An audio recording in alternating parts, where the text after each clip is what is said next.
Hello, welcome to Primetime News here on News First, where the people come first. You're joining me, Naveksha Gunasekara. We start off by taking a look at your headlines.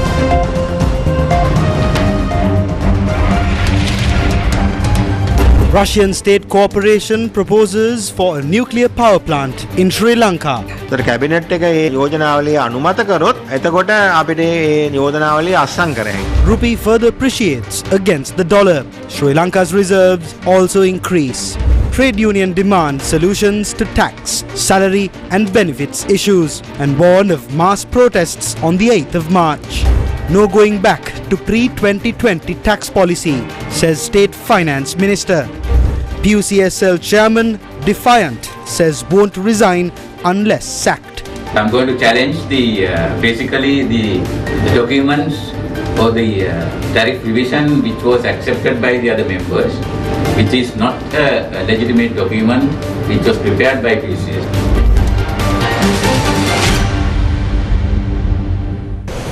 In your top story tonight, the International Monetary Fund mission in Sri Lanka says that efforts to increase tax revenues should be pursued in a growth-friendly manner while protecting the poor and most vulnerable. Peter Brewer, Senior Mission Chief for Sri Lanka, and Masahiro Nozaki, Mission Chief for Sri Lanka, noted that it is also important that those who can most afford it make commensurate contributions to the financing of the necessary government expenditures. The statement added that the tax package the authorities have introduced, including the new tax rate schedule for the personal income tax, helps to meet these objectives. Peter Brewer, Senior Mission Chief for Sri Lanka, and Masahiro Nozaki, Mission Chief for Sri Lanka, also noted that the tax rates proposed under the authorities' program are also in line with the international comparison. This was in response to recent media questions around income tax hikes in Sri Lanka, and the statement noted that tax reforms are needed to correct the imbalance. The International Monetary Fund's bailout of $2.9 billion for Sri Lanka has reached a very critical position as it is considered as means to solve the country's economic crisis.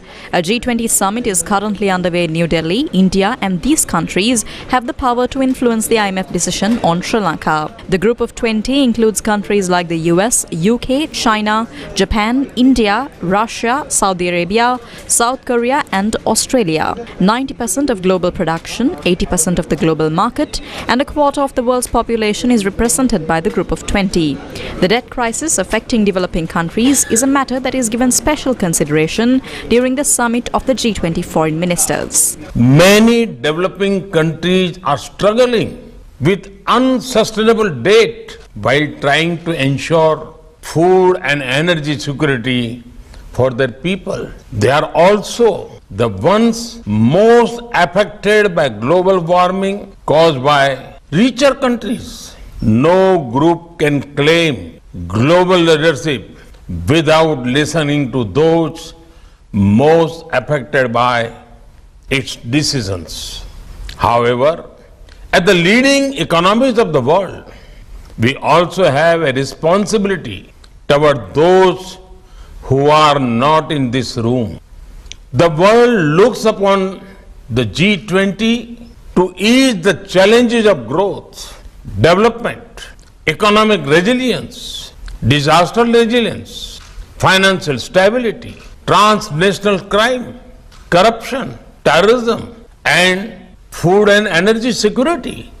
The G20 has a critical role to play in finding the right balance between growth and efficiency on one hand and resilience on the other. We can reach this balance more easily by working together. That is why your meeting is important. The foreign ministers meeting of the G20 is expected to discuss global debt, something that Sri Lanka is looking forward to solving with an IMF bailout. India and Japan, two of Sri Lanka's largest creditors, have already given assurances for the International Monetary Fund's bailout of $2.9 billion for Sri Lanka. The main reason for the delay is the absence of a formal assurance from China, also Sri Lanka's biggest bilateral creditor, that it would support a debt restructuring for the bankrupt island nation. China says it will work with relevant countries and international financial institutions to jointly play a positive role in helping Sri Lanka navigate its current situation, easing its debt burden and achieve sustainable development. Chinese Foreign Ministry spokesperson Mao Ning on Tuesday said the Export-Import Bank of China provided a financing support document to the Ministry of Finance, Economic Stabilization and National Policies of Sri Lanka, saying the bank is going to provide an extension on the debt service due in 2022 and 2023 to help relieve Sri Lanka's short-term debt repayment pressure. She also said the bank noted that it will support Sri Lanka in its loan application to the IMF and continuously call on commercial creditors to provide debt treatment in an equally comparable manner and encourage multilateral creditors to do their utmost to make corresponding contributions. She noted that China's action fully demonstrates its sincerity and efforts to support Sri Lanka in achieving debt sustainability. Sri Lanka's ambassador to Japan told Newsfirst that Japan, a member of the Paris Club, had given assurances to the IMF and discussions are underway for a Japanese aid program to Sri Lanka. The Japanese government is linked with the IMF projects and the Paris Club. They have undertaken the commitment for Sri Lanka. I believe the project would be finalized soon. In addition, JICA and JB would also be reviving several Japanese government projects in the country. ක්‍රියා කිරීමේ වැඩපිළිවෙල අපි JICA සහ JB කියන ඒ ආයතන ඔස්සේ නිරන්තරයෙන්ම අපි සම්බන්ධ වෙලා වැඩ කරනවා. The Sri Lanka Atomic Energy Board said that Russia has put forward a proposal to build a nuclear power plant in Sri Lanka and has also put forward an agreement for this purpose. Professor S.R.D. Rosa, the chairman of the Sri Lanka Atomic Energy Board, said this is a government-to-government program. Cabinet approval was given to consider nuclear energy as an alternative to meet Sri Lanka's future energy needs. In accordance with that decision, a steering committee and 9 action committees have been appointed to study matters related to electricity generation using nuclear energy. The proposal put forward by Russia for a nuclear power plant in Sri Lanka comes in such a backdrop. It is yet to be decided if this nuclear power plant will be constructed on land or if it would be a barge-mount power plant. According to a proposal put forward by Russia, a team of Russian experts will operate the power plant and would also train Sri Lankans within 3 years in operating the nuclear power plant. Many other countries have also submitted proposals in addition to Russia. However, Russia has presented a more comprehensive, integrated plan. Russia is also building 2 power plants in Bangladesh. Most of the time, Russia and India will be working together on this. We prefer the Russian proposal based on the geopolitical situation. If we can enter into an agreement with Russia, we will have political protection.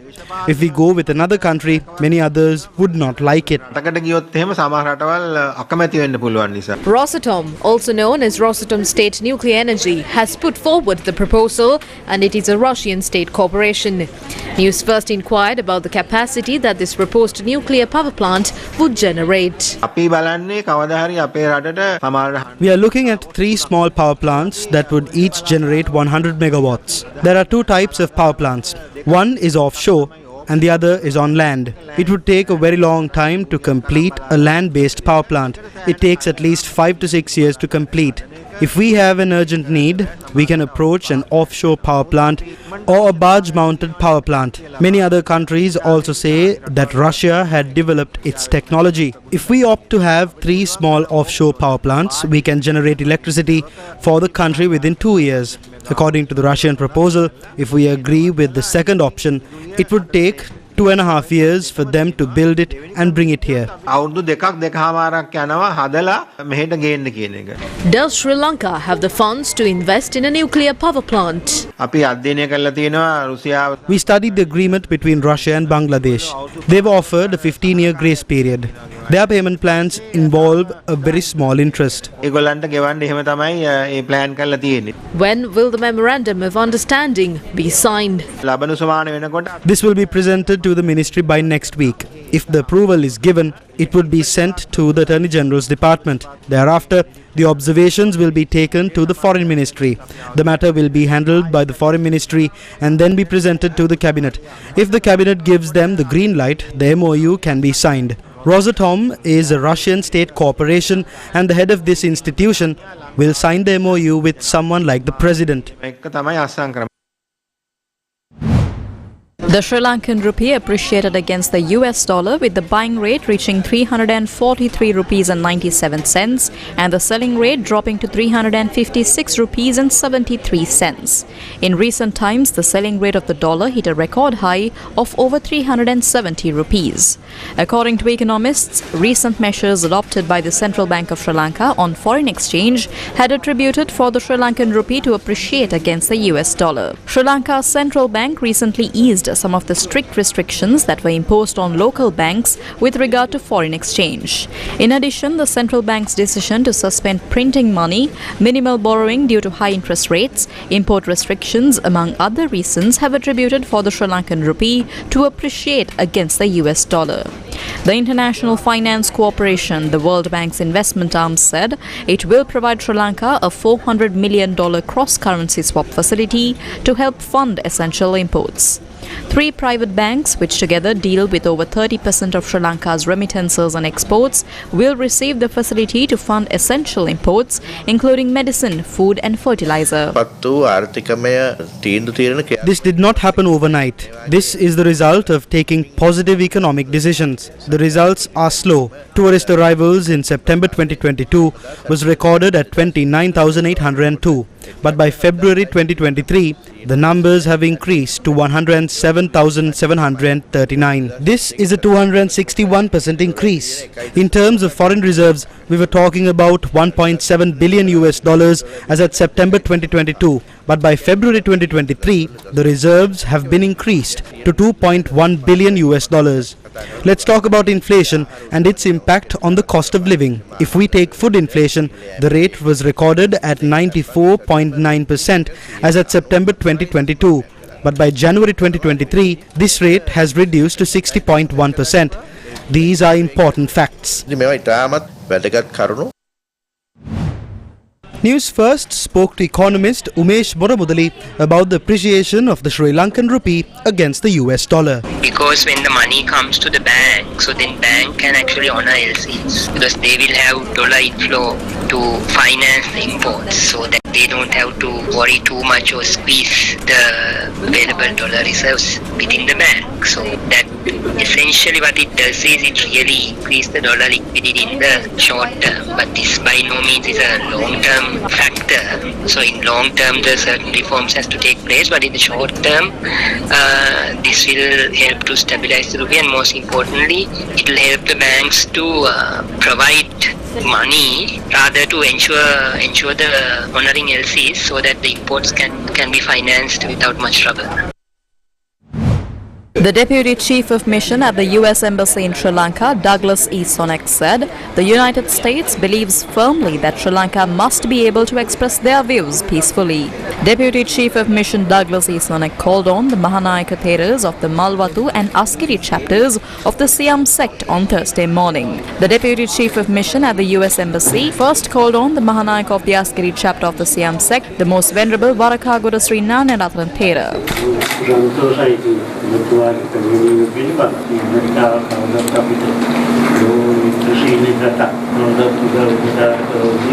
Thereafter, the Deputy Chief of Mission called on the Mahanayaka of the Malwatu chapter of the Siam sect, the most venerable Tibbatuave Sri Sumangala Thera. Thank you very much, and thank you to Mahanayaka Thera for receiving us today.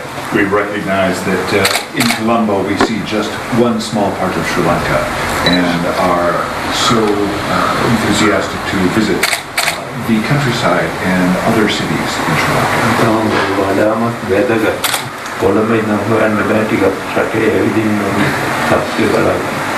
Over the last year, the United States has provided $270 million to Sri Lanka in this time of economic crisis.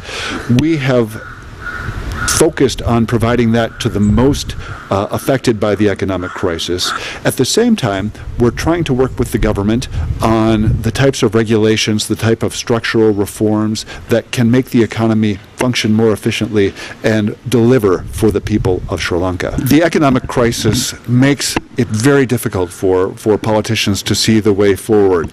And the United States believes firmly that being able to express peacefully their views and the values of the Sri Lankan people is very important to finding the kinds of solutions that will make Sri Lanka a free, open, interconnected, and prosperous country. Chinese Ambassador His Excellency Ki Zhenghong visited Trincomalee today. Ambassador Ki Zhenghong distributed essential dry ration boxes donated by Chinese temples to families at the Kuchaveli Viharaya.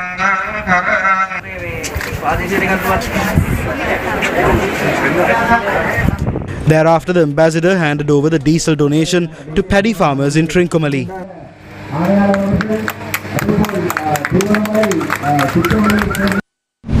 British High Commissioner to Sri Lanka, Sarah Hulton, met with parliamentarian C.V. Vigneshwaran earlier today. In a tweet, the UK High Commission said the two discussed the important role of women and youth in the community, the Tamil political landscape and the local government elections. Trade unions and mass organizations have once again emphasized the need to amend unjust tax policies, high interest rates and the restrictions on salaries and benefits that continue to burden the people. A large number of trade unions representing the government and semi-government sectors took part in a joint media briefing in Colombo. We declared a black day and staged protests across the island yesterday, but there was no response from the government. We are ready to protest tomorrow as well. But if the government fails to respond tomorrow, we will launch a continuous strike from the 8th of March onwards. අකණ්ඩ වැඩ වර්ජනයකට කැඳවලා තියෙනවා රාජ්‍ය සහ අර්ධ රාජ්‍ය වෘත්තීය සමිතියක මුතු විදිහට අපි මේ ආණ්ඩුව දැන් ඉන්නේ හෙල්ලි හෙල්ලි. ඒ නිසා This government is in a shaky situation. They are now making bogus statements out of fear. Therefore, discussions are underway to launch an island-wide strike action with all government, semi-government and private sectors. කරගෙන යනවා එළඹෙන සතියේ ඒකාබද්ධ දෙවන්ත ක්‍රියාමාර්ගයකට යන්න. හෙටත් ඒක තේරුම් ගන්න බැරි වුණා. If the government fails to respond tomorrow, we have given a week's time to respond. If not, we will launch a strike action from the 8th of March. We challenge the government to face it if possible. If Ranil is planning to repeat what Uncle JR did in the 80s, we challenge him to do that. We are ready to face it. We have already decided to take action. Since the government didn't respond to the strike action we launched yesterday, we are going to issue a joint statement.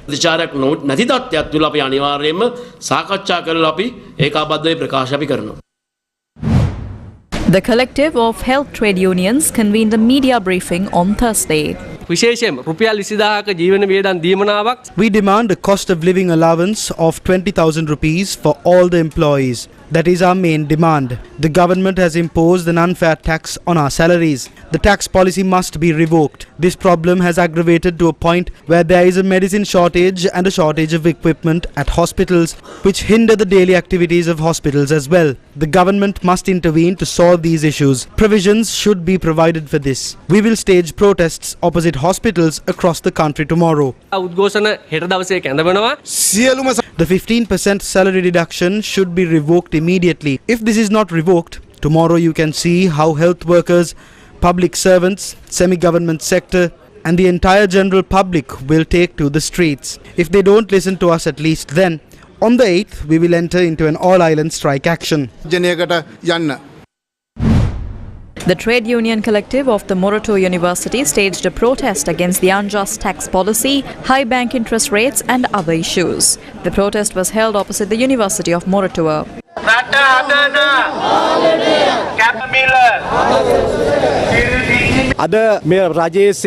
The public sector has been burdened due to the short-sighted governance system. Their rights have been slashed. The employees are protesting against that. The State Minister of Finance responded to a request made to amend the tax policy. Around 5 to 7% in the public sector are in the pay tax bracket. We cannot return to the pre-2020 tax policy. If we attempt to proceed that way, irrespective of who is in power, it would lead to the destruction of the country. The 5% to 7% in the public sector are in the pay tax bracket are trying to rope in everyone who is not subject to that tax.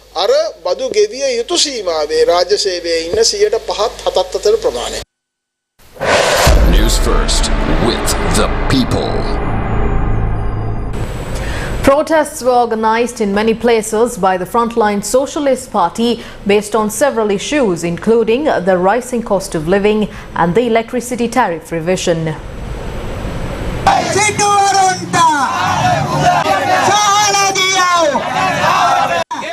The main protest organized by the Frontline Socialist Party was held in Maharagama.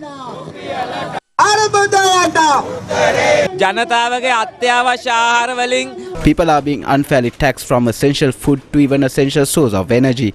While the electricity bill of poor people in Sri Lanka has been increased by 62%, the electricity bill of the rich has been increased by 4%. The Minister of Health says that necessary surgeries are being stopped. There's a serious shortage of medicine in government hospitals and the prices of the remaining medicines are too high. We have to pay for this with our lives. We have had to struggle to protect the rights we had so far. We have had a struggle to survive. It is in this situation that the government is abusing the law that is being passed in undemocratic ways and is interfering with the people's right to protest. Therefore, the executive power is arbitrarily maintained by abusing both the legislative power and the judicial power.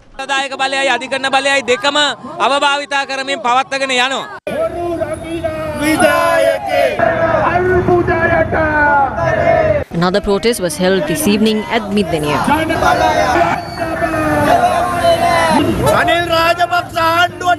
We wish to tell Ranil Rajapaksa government keep the executive power, but we will bring the masses together to end the game you are playing with the people.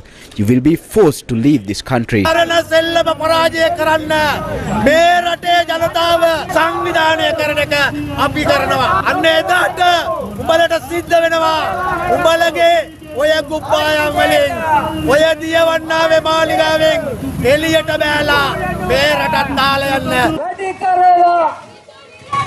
This is the protest held in Badulla against the increase in the cost of living.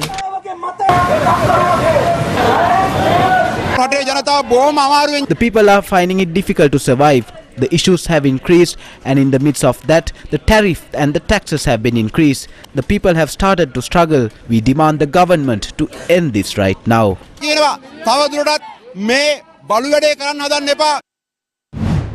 The Samagi Jana Balawegya staged a protest on Thursday in Yatihantota against the electricity tariff hike and delaying the local government election.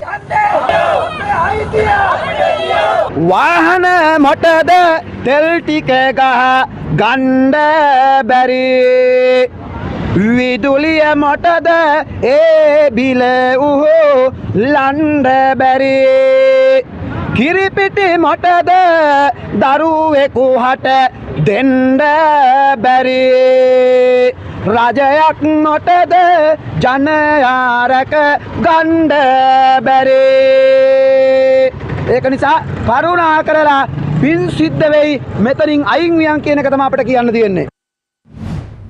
දැන් මාස 9ක් වෙනවා. මේ වෙනතකේ ජාත්‍යන්තර මූල්‍ය අරමුදලෙන් හෝ It's been 9 months, but so far no action has been taken from the IMF or any other creditor nation to recover the country from bankruptcy.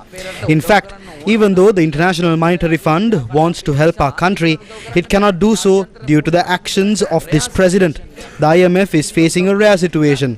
They can take a direct decision to help us even without the support of China. They have done that for 3 countries in the past, for Ukraine, Suriname and Ghana. But we know that the US-led International Monetary Fund will not provide help if our country destroys democracy. So that is why the president keeps saying we will receive assistance in the near future. In December, he said he will get the funds in March, but he won't be getting it in March. So his plan is to continue to burden the people with taxes, increase the interest rates, and then show that the country has reserves. So then he can call for presidential elections and then use this for his campaign saying he increased the treasury's reserves. So they are burdening the people just for the benefit of one individual. I think he wants to seek revenge from the professionals and the people of this country. The Jathika Danabalawege submitted 2 petitions to the Human Rights Commission regarding the death of a party activist who was hospitalized after tear gas and water cannons were used at a protest on Sunday.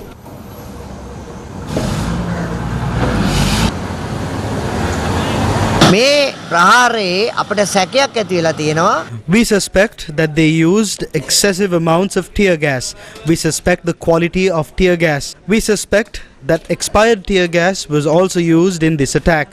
We have been tear gassed multiple times before, but we have not experienced any complications as this. We hear that almost everyone who joined the protest are falling ill. Everyone who was involved in this illegal act, including the IGP, must be summoned to the Human Rights Commission, and they should be questioned as to if expired tear gas was used.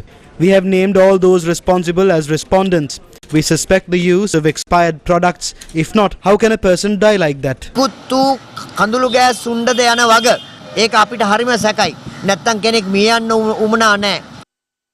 The chairman of the Public Utilities Commission of Sri Lanka, Janaka Ratnayaka, elaborated on the future course of action on the electricity tariff hike when he met with the PUCSL staff. I'm going to challenge basically the documents or the tariff revision which was accepted by the other members, which is not a legitimate document which was prepared by PCS. And again the decision basically enforced to the senior members to get this directive done to the CB, which I feel, to my knowledge, which is not legal and lawful, and therefore I will challenge it. Every employee of this organization to be mindful of your acts, and we are bound by the provisions and the rules and the process of the act. We need to act only according to that, not the wishes and the desires of the politician. I will stand till they say that I will be removed, but I don't think that they will have any evidence to remove me. There's a process that they need to engage to remove a member from the commission. So I'm eagerly waiting until they take legal action. International Women's Day 2023 falls on the 8th of March, and tonight we take a look at a nurse who never gave up on her dreams.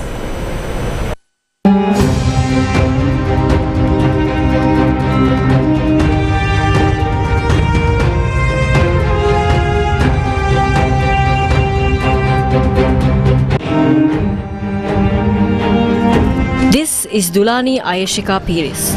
She serves at the neonatal intensive care unit of the Polonnaruwa General Hospital and takes the role of a loving mother of these children. She is not just a nurse, she is a loving friend to the mothers who just gave birth. The service rendered by nurses like Dulani Ayeshika is priceless at a time of crisis. As a follower of Florence Nightingale, the nurse is someone who fills the void of a mother. This is a service that goes beyond a profession. Being a nurse means being kind and displaying qualities of a mother. I think the reason so many nurses in the world are women is because women possess these qualifications from birth. During such challenging times, let's fulfill our duties to our fullest capacity. Women are strong. That is the lifeline of this country. Let's stand together in the face of obstacles. Women are born leaders. Sri Lanka Air Force proudly celebrates its 72nd anniversary today. For the past 2 weeks, we presented to you the adventures of our sky warriors as a tribute to our national heroes. And tonight we end the series with a salute to the guardians of the sky.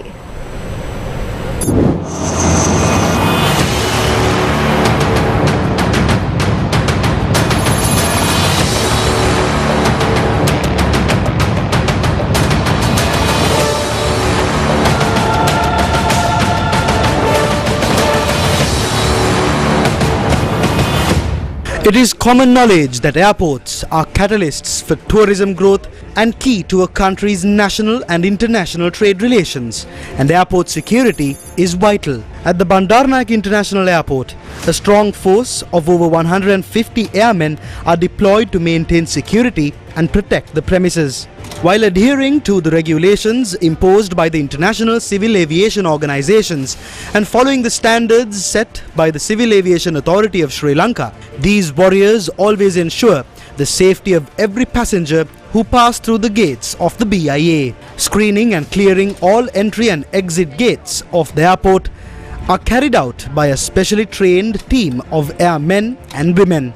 These men and women in uniform are deployed along with sniffer dogs to detect explosives, drugs and any material considered dangerous. Under the guidance of Air Marshal Sudarshana Pathirana, the current commander of the Sri Lanka Air Force, who is constantly dedicated to the security of the country, the Sky Warriors will undoubtedly continue to dedicate themselves to ensure that the skies of our motherland are safe. They will always overcome the challenges, obstacles and move forward. This is the number 2 supply and maintenance depot that renders a mammoth service to the Sri Lanka Air Force. It is led by 2 officers and 110 other ranks.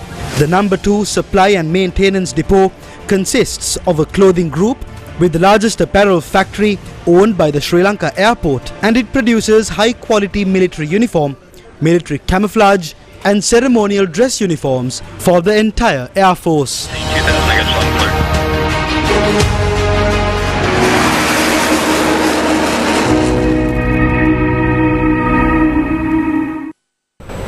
Today marks day 2 of the Ride for Ceylon charity ride.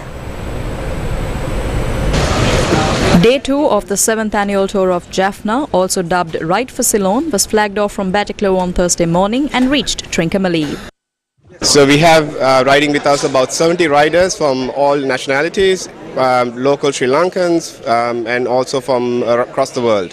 Ride for Ceylon is aimed to redevelop and expand the historic Green Memorial Hospital in Manipai in the Vogata, Jaffna. Ride for Ceylon is a 4-day, 475-kilometer bike ride and will take place from the 1st to the 4th of March 2023. The ride is also supported by Sri Lanka's tourism sector, including travels and tourism as destination management, to promote So Sri Lanka and attract tourists to the island nation.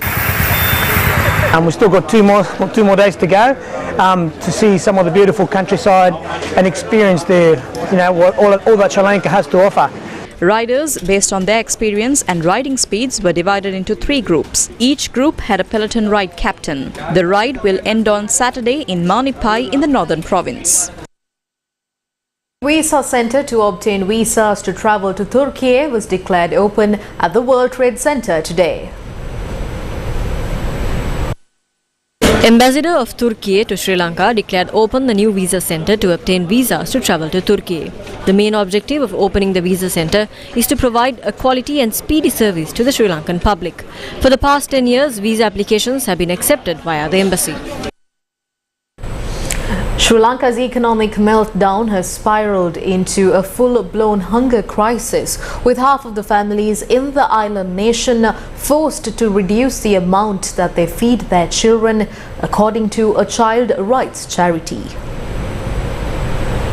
Save the Children warned in a report published on Thursday that the Sri Lankan government and the international community must act now to prevent the country's children from becoming a lost generation. The report said that since the Sri Lankan government defaulted on its debt nearly a year ago, soaring inflation and food, medicine and fuel shortages, as well as a lack of stable employment, have left families unable to cope. It said that 9 out of 10 households said they cannot guarantee nutritious food for their children. Save the Children has also warned of a very real danger of a full-blown hunger crisis in Sri Lanka. Speaking on Face the Nation, Dr. Howard Nicholas warned that the proposed Monetary Law Act would reduce the democratic control over the most important institution, the central bank. We are now gazetting an act which is actually going to reduce democratic control over the most important institution, the central bank. And we take as our role model the US Federal Reserve. We say, oh, that's independent. Most people don't realize it's controlled by the commercial banks. It was set up by the commercial banks to bypass scrutiny of Congress. The Western countries, the IMF has been pushing every single country towards central bank independence so that we follow in the same footsteps. It doesn't matter who you elect in future because this is the key economic institution. They can make or break any government they want with the monetary policies, and nobody has a right to interfere with them after this Monetary Law Act has been passed. So transparency, come on guys. Transparency, democracy, hypocrisy. Utter hypocrisy of the highest order. This shift towards central bank independence is to lose the democratic control over the most important institution. And after you lose that, you can elect who you want, but you will not be able to control your country any longer. The Panadura branch of the Colombo Stock Exchange was officially opened to the public earlier today. The Panadura branch is the Colombo Stock Exchange 9th branch and adds to the branch network in Mathara, Kandy, Kurunegala, Negombo, Jaffna, Anuradhapura, Ratnapura and Ambalanthota. The Panadura branch offers CSC accessibility in conducting educational and other retail investor-focused initiatives such as facilitation of the opening of CDS accounts, personalized investment advisory services, invest educational workshops, access to multiple stockbrokers, etc. to the investors and interested parties in the area.